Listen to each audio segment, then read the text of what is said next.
আমি শুভশ্রী। আজকে আমি এই টবটা সুন্দর করে সাজিয়ে দেখাবো।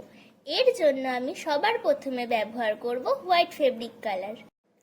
পুরো টবটা ভালোভাবে হোয়াইট কালার দিয়ে কভার করে নেব এবং টবটাকে কিছুক্ষণ শুকিয়ে নেব।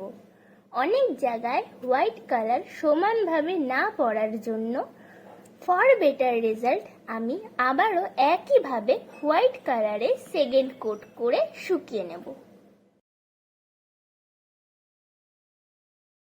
এবার ব্লু এবং হোয়াইট ফেব্রিক কালার ভালোভাবে মিশিয়ে নেব। এরপর পুরো টবটা ভালো করে ব্লু কালার দিয়ে কভার করে শুকিয়ে নেব।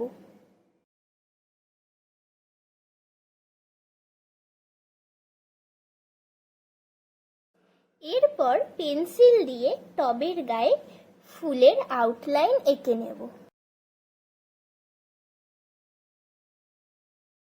এবার ফুলগুলো ইয়েলো কালার দিয়ে ভরাট করব। টবের গায়ে ফুলগুলো ভালোভাবে ফোটানোর জন্য একইভাবে ইয়েলো কালার দিয়ে সেকেন্ড কোট করে নেব। এরপর ফুলের মাঝখানে লাল রং করে দেব, যাতে ফুলগুলো দেখতে আরো ভালো লাগে।